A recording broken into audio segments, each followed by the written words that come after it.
Queridos, temos falado nesses dias sobre os primeiros capítulos de Apocalipse, que chamamos esse nome de retorno. Hoje a terceira exposição dessa série de 5 encontros. Hoje é o dia bem no meio, que a gente está fazendo essa transição. E assim, claro que para a gente estudar o livro inteiro de Apocalipse, a gente precisaria gastar um tempo muito maior, para não ficar algo sem sentido, algo incompleto demais. Por isso que nós delimitamos esse primeiro momento como o tema de retorno, porque os primeiros capítulos de Apocalipse, ele nos traz uma ideia de que o retorno de Jesus, ele imprime em nós. Obrigado, Gabi, sua linda, você estava linda ali, ó.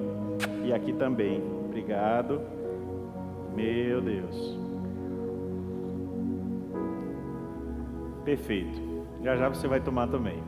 Já sabia que eu ia dizer isso, né? Olha, retornar, ela dá esse sentido de retorno do nosso Senhor, porque é colocado já no primeiro capítulo de Apocalipse, não apenas uma ideia de uma destruição vindoura, um tempo que há de vir, que é o fim do mundo, o fim desse mundo conhecido que nós temos, e com tantas coisas de morte, de coisas que irão acontecer, mas todo o início de Apocalipse, ele nos traz a uma conscientização que é a volta de Jesus que vai gerar uma série de acontecimentos, e para isso nós precisamos retornar ao Evangelho. Nós precisamos retornar aos aspectos mais importantes. E João, o apóstolo, na ilha de Patmos, ele recebe essa visão, ele escuta e depois ele vê uma visão que o próprio Jesus está mostrando para ele, e o Espírito Santo ensinando e o interpelando a escrever para a igreja da época, mas que serviria para nós hoje, que serviria para toda a igreja ao longo da história, porque eram recomendações de um retorno à sua palavra, de um retorno à essência. E vimos semana passada que o primeiro retorno era o retorno à igreja de Éfeso, precisava retornar ao amor. Retorne a ver, pode passar. Retorne também a identidade, retorne a sensibilidade e atitude. Falamos sobre isso na primeira exposição. Também falamos na segunda exposição sobre retornar ao zelo, retornar também à paixão e à casa do perdão. Foram 6 retornos que vimos no capítulo 1 e no capítulo 2 até o início do capítulo 2. Hoje estaremos avançando e vendo mais algo muito importante. Pode passar um, Zé, por favor. Essa carta é escrita a 7 igrejas na Ásia Menor. Essa área que hoje é a Turquia, essa área que hoje engloba uma área que ainda existem resquícios daquela civilização da época de João. Mas João, que escreve naquela primeira parte, lá onde você está vendo ali, aquela primeiro ciclo na ilha de Patmos, na Grécia, ele escreve a primeira carta para Éfeso. E em seguida, me parece que ele segue inclusive esse mapa, Depois ele escreve a próxima carta a Esmirna, hoje Izmir, na Turquia. E é sobre essa carta que nós vamos falar hoje, uma delas. Em seguida ele vai falar a Pérgamo, mas vamos então ler esse trecho tão profundo de Apocalipse, capítulo 2, de 8 a 11. Você pode acompanhar comigo então? E ao anjo da igreja em Esmirna, escreve: isto diz o primeiro e o último, que foi morto e reviveu. Conheço as tuas obras, e tribulação, e pobreza, mas tu és rico, e a blasfêmia dos que se dizem judeus e não o são, mas são a sinagoga de Satanás. Nada temas das coisas que hás de padecer. Eis que o diabo lançará alguns de vós na prisão, para que sejais tentados, e tereis uma tribulação de 10 dias. Ser fiel até a morte, e dar-te-ei a coroa da vida. Quem tem ouvidos, ouça o que o Espírito diz às igrejas. O que vencer não receberá o dano da segunda morte. Amém e amém. Pode passar mais um.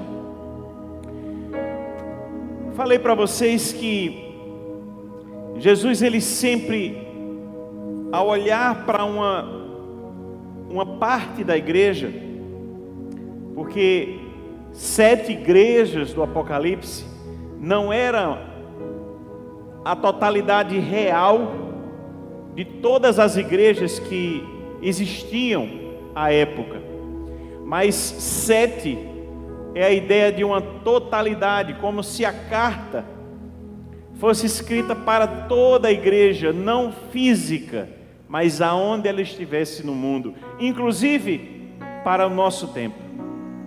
Por isso que ao falar sobre Éfeso, ele também fala para nós. E ao falar sobre Esmirna, essa segunda igreja tão importante, há lições tremendas para mim e para você hoje. Eu queria que você prestasse atenção. Quem era Esmirna? A cidade, não a igreja ainda. A cidade de Esmirna era uma cidade caracterizada por algumas coisas que os historiadores colocam. A primeira delas era uma cidade riquíssima, uma cidade que o poder aquisitivo da população era alto. Eu não sei que cidade hoje nós poderíamos comparar, mas o custo de vida elevado, onde as pessoas tinham uma posição social de riqueza, e era uma cidade das mais belas de toda a Ásia Menor, que é essa região. Uma cidade que competia na rivalidade com Éfeso. Uma cidade importante, uma cidade que recebia para o seu teatro gigantesco, recebia, por exemplo, Olimpíadas, recebia inclusive grandes competições. Aquelas pessoas, por exemplo, que você já deve ter visto na imagem de uma coroa de louros. Você lembra disso? Você já deve ter visto um desenho, alguém com uma coroa feita de folhas de louro.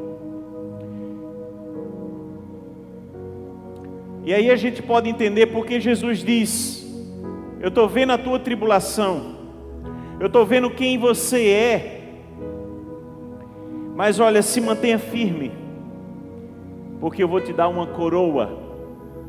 Ao vencedor eu darei uma coroa, mas é uma coroa da vida. E é esse contraponto que Jesus está fazendo, porque eles entendiam muito bem a linguagem de um prêmio com uma coroa, e Jesus se refere nesse sentido. Uma cidade ainda que era sinônimo de ressurreição, porque Lisímaco, um grande líder, um grande governante daquela cidade, que se levantou anos antes de Cristo, ele conseguiu pegar a cidade que desmoronou de um terremoto e fez o propósito de fazer a mais bela cidade de toda a região.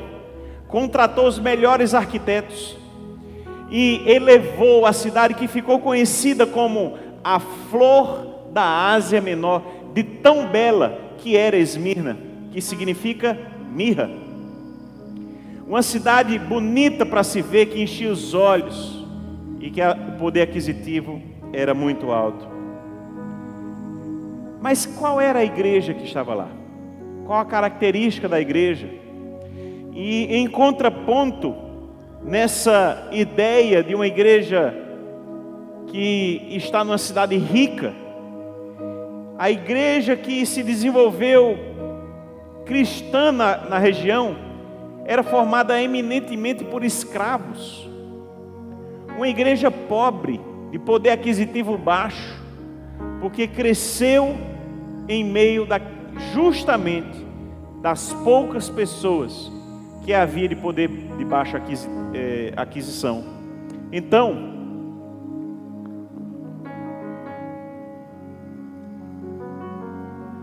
podemos entender um pouco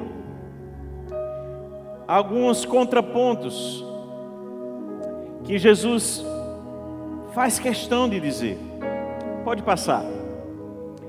A primeira coisa que eu queria chamar a atenção é que na mensagem de Jesus é preciso retornar a crer.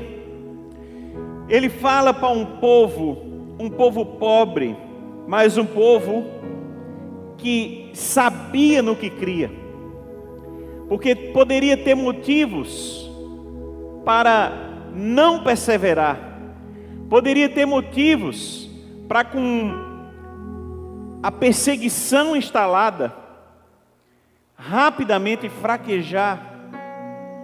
E só quem, passe um por favor, só quem persevera, só quem permanecer é para quem crê. Eu não sei se você entende o que eu digo. Uma pessoa que não acredita no que fala, uma pessoa que não acredita no que escuta numa igreja, uma pessoa que não acredita no que é tido como a fé da sua vida, rapidamente ela vai mudar, ela vai sair, se desvirtuar. Por que as pessoas saem da igreja? Por que uma pessoa simplesmente, depois de achar lindo algo muito bonito, uma mensagem bonita de Jesus, uma mensagem bonita que você viu na palavra, mas simplesmente abandonam a fé, abandonam tudo? Porque essa pessoa não fundamentou a sua fé. Permanecer crendo é tão importante quanto crer a primeira vez. Permanecer fiel, crendo ao que você entende por verdade bíblica, verdade de Deus para a sua vida, que faz você tomar uma atitude para cima ou para baixo, para um lado ou para o outro. É isso que traz a decisão da vida, é quando você crê. Por isso que é tão importante você reavaliar sobre o que você tem crido, em que, como está a sua crença, como está a sua fé. Sua fé é suficiente para você ser perseguido? Se aqui se instaurasse, por exemplo, uma perseguição gigantesca da igreja, ao ponto de você ser preso, ser levado preso, você teria fé suficiente para permanecer? Você teria fé suficiente para dizer: essa é a verdade para a minha vida, ainda que eu sofra a perseguição? Essa é uma igreja que entendeu, pode passar, que crê é para quem vê além do visível. Eu gosto de algumas imagens Pode passar aí. O que é que você vê de um lado e do outro? É muito importante que você olhe isso. Porque o que você vê do lado esquerdo, você a princípio enxerga diferente do lado direito. Não é verdade? Pode olhar. Mas se você virar de cabeça para baixo, é exatamente o mesmo desenho. E eu fiz o teste em casa. Eu girei. A gente pode fazer isso no computador, né? Girei para um lado, girei para o outro. E, meu Deus, é mesmo. Passa mais uma. O que é que você vê aí? Quando você olha para essa imagem e você vê, tem algo muito importante nessa imagem. E não é o que você vê. Sabe o que é importante nessa imagem? Sabe o que é importante? Olhe para mim agora. É o que você escolhe ver. É o que você escolhe ver. Porque se você escolhe ver mais o lado lateral, você vai ver um homem olhando de frente para você. Se você escolhe mais um outro lado, direito, você vai ver um homem em perfil. Confunde, né? Mistura tudo aí. Passa mais um. Ao anjo da igreja em Esmirna, escreve: isto diz o primeiro e o último, que foi morto e reviveu. Interessante esse contraponto: primeiro, último, morto, vivo. Passa mais um.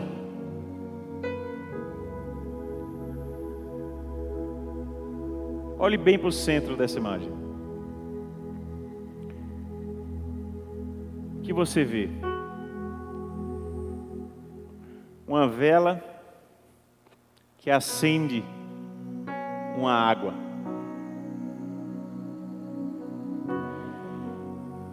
Estou querendo confundir sua cabeça hoje não. Eu estou querendo só mostrar algo para você hoje, com algum recurso de imagem. Que esse contraponto Jesus está falando com Esmirna. Esmirna, você que se acha tão pequeno, igreja formada de escravos, num mundo, num planeta que ao redor é riqueza, arquitetura belíssima, vocês não têm nada, vocês dizem que não tem nada. Não! O que eu vejo em vocês é muito maior. Porque os meus olhos são diferentes de vocês.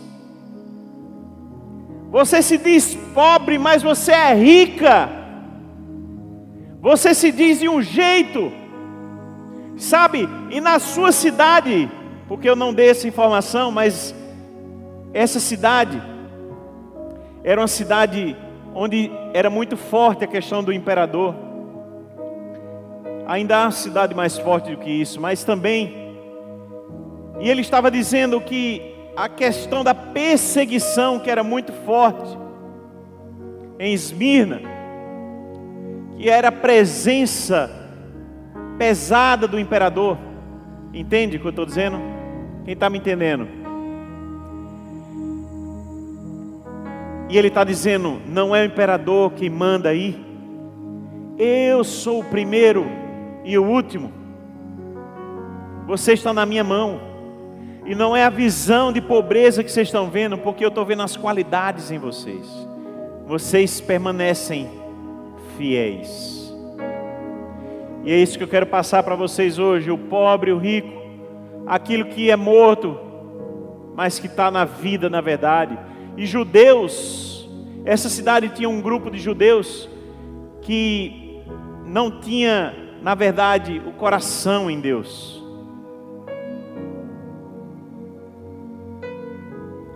Judeus que perseguem, que se aliavam ao Império Romano para perseguir a igreja cristã.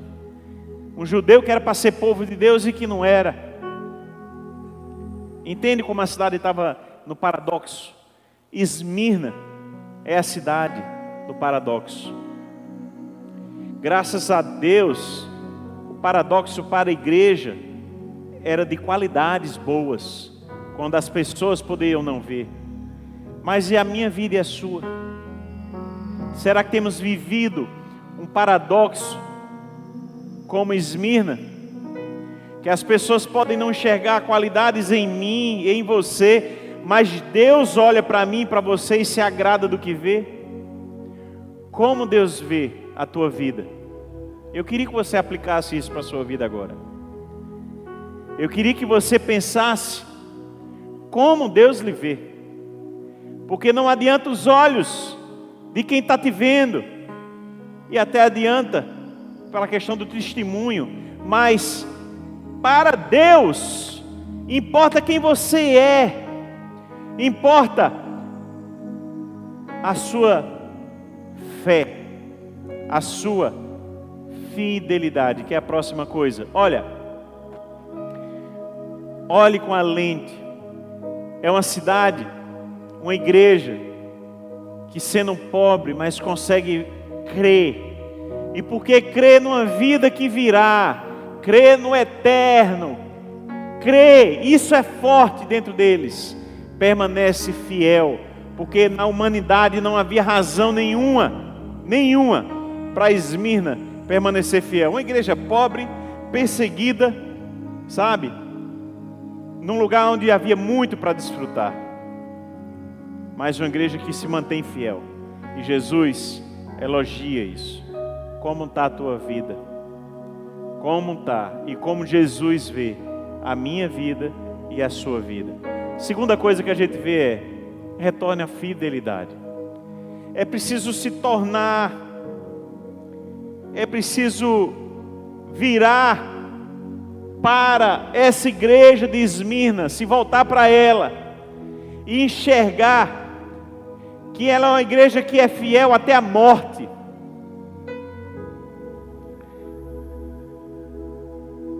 Essa próxima imagem, ela me bota para pensar. Essa aí. Quando Jesus fala de coroa, e aí eu falei para vocês da coroa de louros, de folha de louro, falei para vocês a coroa da vida, mas essa coroa aí, a de espinhos, que Jesus recebe, ela nos ensina muito. É sobre essa coroa, porque um Deus que Apocalipse já fala que Ele é a fiel testemunha, Jesus. E como Jesus é fiel, e nós precisamos seguir o exemplo dele, e é um exemplo que Ele ressalta na igreja de Esmirna.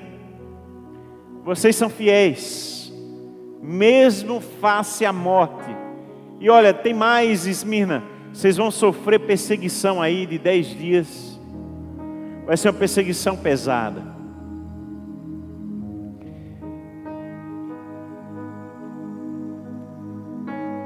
Conta-se que essa cidade foi uma das cidades mais perseguidas de toda a Ásia Menor. Mas uma igreja que permaneceu fiel, porque cria e porque guardou a fidelidade no coração. O que é que eu posso aprender com Esmirna? Eu preciso checar a minha fé, checar a minha crença, os meus valores, e se estão suficientemente fortes em mim, até que me faça sofrer perseguição e me manter fiel. Pode passar. Depois de Esmirna, o texto, ele vai trazer a próxima igreja, que é uma igreja que está logo acima, Pérgamo. E Pérgamo é uma cidade brilhante, mais uma daquelas cidades que chamam a atenção. Pérgamo tinha uma das maiores bibliotecas. E vocês lembram, esse nome, né? Ele já é sugestivo de um pergaminho. que era uma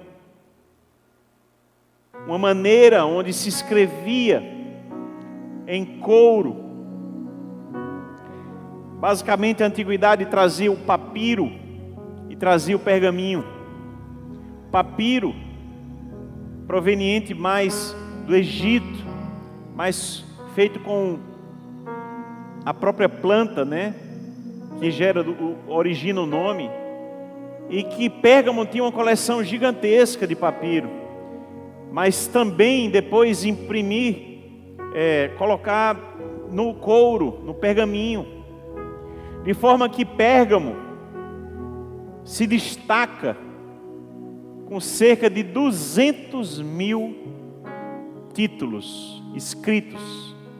Veja, na antiguidade, você tem uma cidade, uma biblioteca com cerca de 200 títulos, é muito.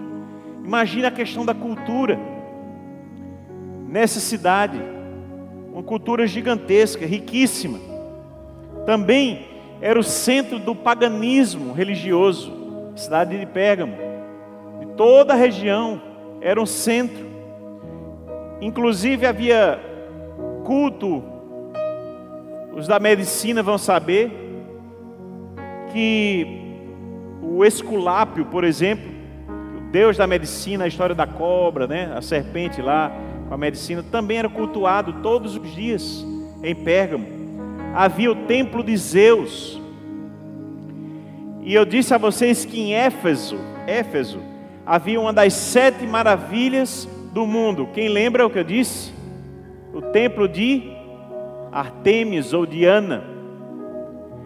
E uma outra maravilha do mundo da época estava em Pérgamo, que era o templo de Zeus. E toda um Paternon, toda uma área, na verdade, há uma réplica dessa região, dessa área, desse templo de culto, no Museu de Berlim, de algo tão grandioso que era. Há uma maquete. E o culto ao imperador era muito forte. Se em Esmirna a característica era a perseguição pelo imperador, em Pérgamo havia o culto ao imperador. Se fala que fora de Roma, a cidade mais romana, a cidade onde o imperador tinha mais culto mesmo, era Pérgamo. E a gente entende essas coisas para poder esclarecer melhor o texto. Eu queria ler com você. E ao anjo da igreja que está em Pérgamo escreve: isto diz aquele que tem a espada aguda de 2 fios. Conheço as tuas obras e onde habitas, que é onde está o trono de Satanás, e retens o meu nome, e não negaste a minha fé, ainda nos dias de Antipas, minha fiel testemunha, o qual foi morto entre vós, onde Satanás habita. Mas algumas poucas coisas tenho contra ti, porque tens lá os que seguem a doutrina de Balaão, o qual ensinava Balaque a lançar tropeços diante dos filhos de Israel, para que comessem dos sacrifícios de idolatria e fornicassem. Assim tens também os que seguem a doutrina dos nicolaítas, o que eu odeio. Arrepende-te, ou senão virei a ti em breve, e contra eles batalharei com a espada da minha boca. Verso 17 diz: quem tem ouvidos, ouça que o Espírito diz às igrejas. Ao que vencer, darei eu a comer do maná escondido, e dar-lhe-ei uma pedra branca, e na pedra um novo nome escrito, qual ninguém conhece, senão aquele que o recebe. Amém? Pode passar um. Se eu falei de 2 lições em Esmirna, eu quero falar também de 2 em Pérgamo, rapidamente. Primeira, retorne à santidade. Pérgamo, uma cidade cultural, uma cidade pagã, e havia tantas filosofias, tantos pensamentos vigentes, que Jesus faz questão de dizer sobre dois pensamentos que se configuram na prática como um só: a doutrina de Balaão e a doutrina dos nicolaítas. O que era isso? Pessoas que acreditavam. Primeiro, Balaão, uma história que você pode encontrar em Números. Você vai ver que o povo de Israel era vitorioso.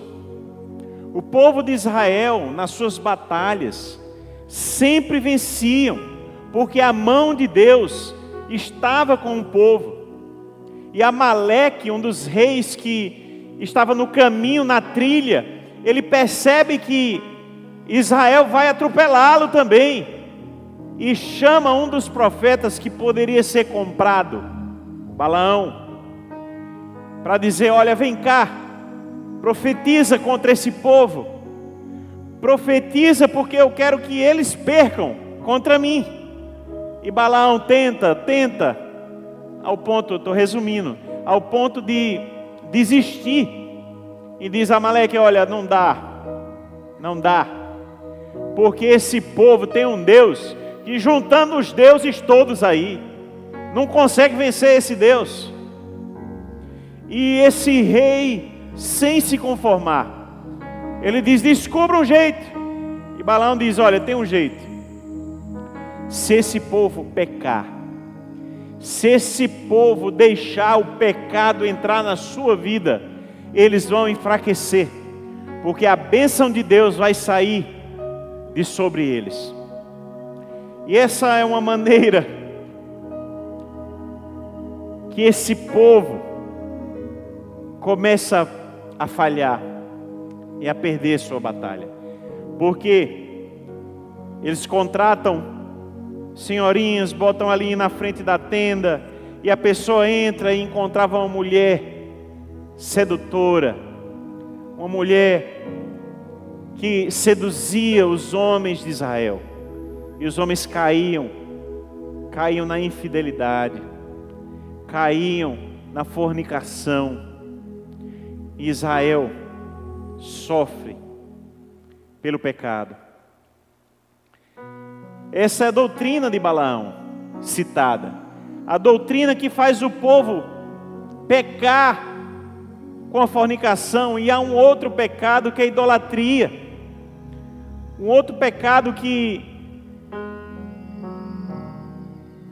se bate bem com os nicolaítas também, a história da sedução. Porque os nicolaítas, já um povo que não é povo de Deus, mas um povo que acredita que há uma dissociação do seu corpo com o seu espírito, um pensamento grego, uma filosofia grega bem representada pelos nicolaítas, que diziam: o que eu fizer com o meu corpo não vai interferir no meu espírito, então eu posso pecar à vontade. Se eu estragar meu corpo, não vai estragar meu espírito. Quando nós somos uma pessoa só, quando corpo, alma e espírito é só um, não há como sua alma estar triste e seu corpo não sentir. Não há como o seu espírito estar cheio de pecado e isso não afetar o restante da sua alma, e você ficar com um coração pesado. E os nicolaítas acreditavam assim, e essa foi uma doutrina que se espalhou pela igreja em Pérgamo, porque uma igreja que estava envolvida com a cultura, envolvida com os pensamentos mil que haviam em Pérgamo, de forma que a sedução entrou na igreja, a fornicação e o pecado, como se tivesse tudo muito bem. Então eu posso ir para a igreja, depois da igreja eu posso ir para o motel com a pessoa que eu quero. Eu posso ir à igreja no domingo com a minha esposa, e na segunda, na hora do almoço, eu posso pegar uma menina do trabalho e fazer o que eu quiser. Esse é o pensamento dos nicolaítas. Entende?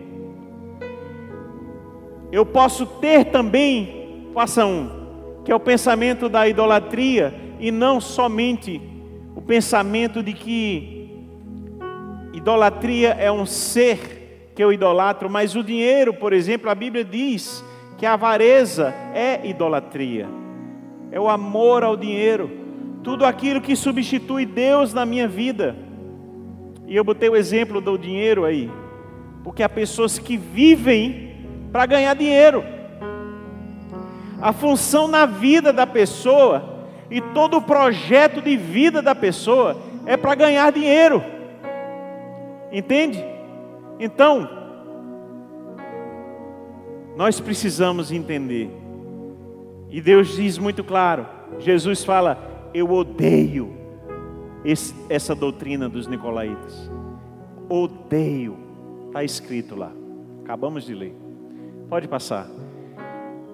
Romanos capítulo 12, verso 1 e 2. Rogo-vos, pois, irmãos, pela compaixão de Deus, apresentem o corpo de vocês, e esse corpo pode ser traduzido como vida, a vida de vocês, em sacrifício vivo, santo e agradável a Deus.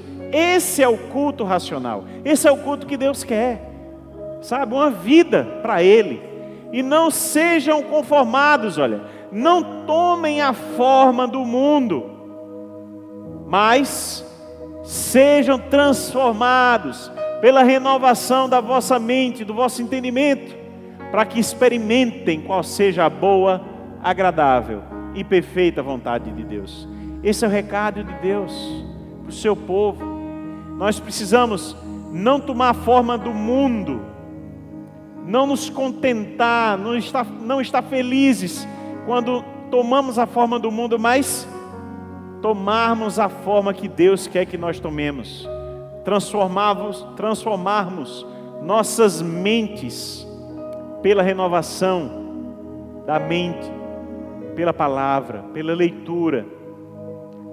Sabe, eu botei um copo com gelo e com água, porque é interessante, a água ela toma a forma daquele objeto que ela penetra, né?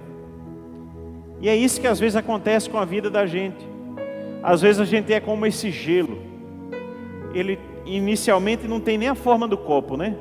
A gente está vindo para a igreja, está bonitinho, mas vai passando o tempo e você vai se acomodando com um pé lá dentro da igreja e outro lá fora. Ah, isso aqui não tem problema, de repente, isso é exagero também, né? Eu acho que... E aí o gelo vai derretendo. O gelo vai derretendo. Daqui a pouco, você está na forma do copo. Entende?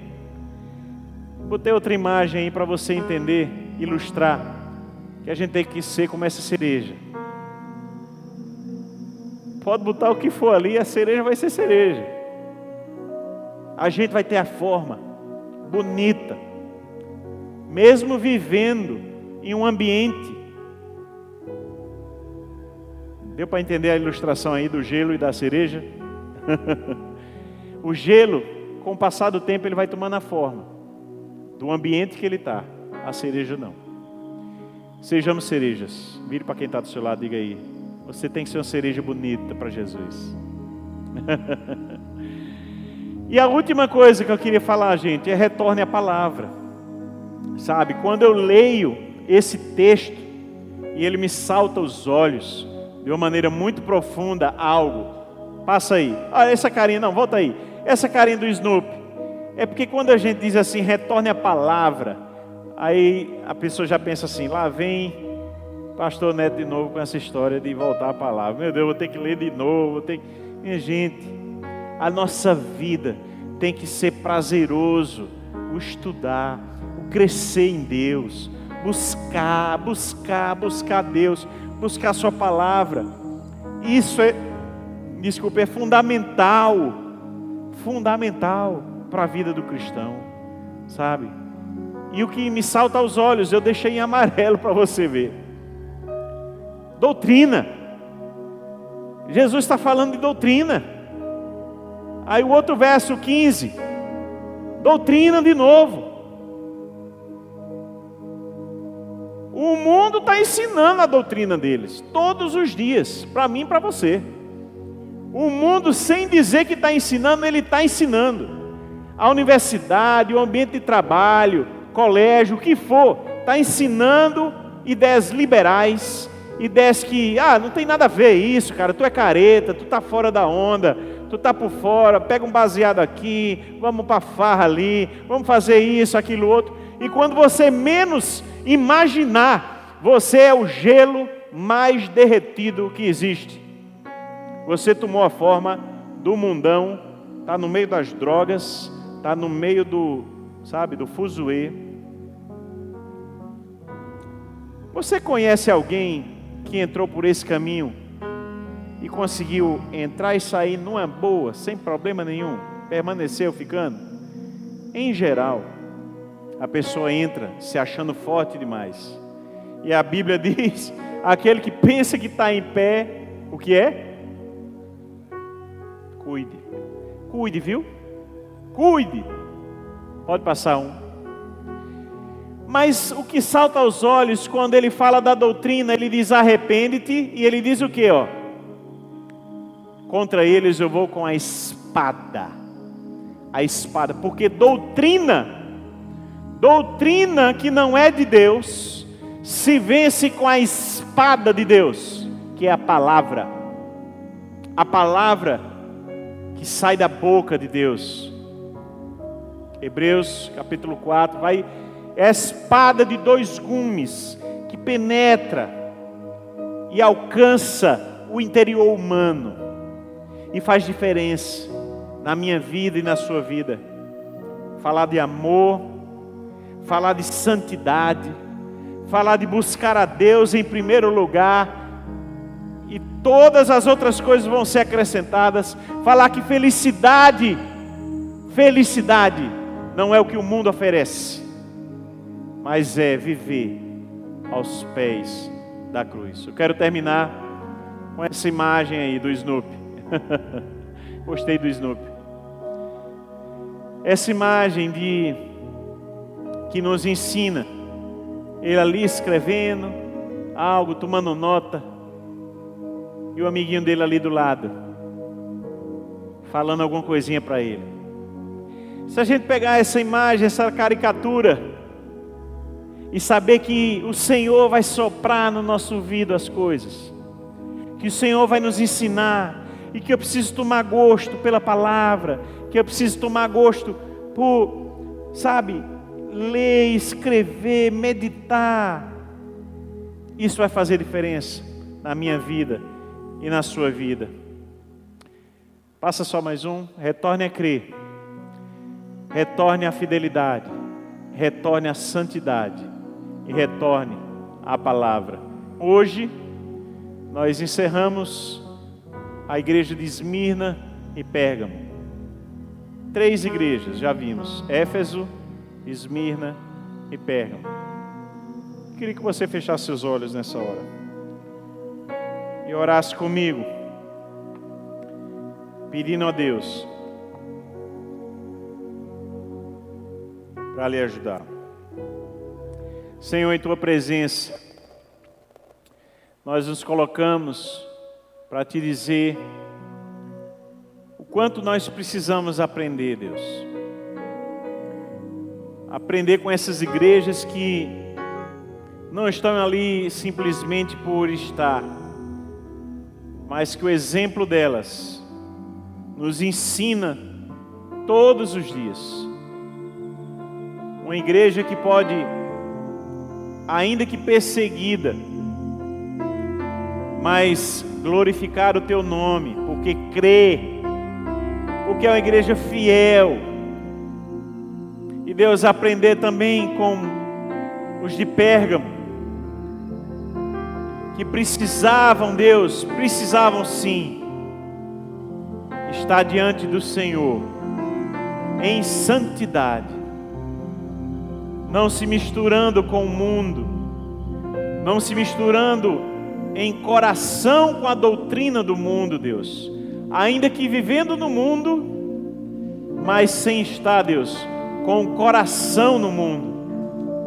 Livra-nos, Deus, Livra-nos de um mundo que se afasta do Senhor, ainda que possamos ter grandes amigos, ainda que possamos, Deus, conviver com pessoas em todos os ambientes e saber viver assim, saber viver no mundo, mas conseguindo ser santos, ser separados no coração, ser separados, Deus, na atitude, ser separados, Deus, não em religiosidade, mas em cristianismo puro e simples.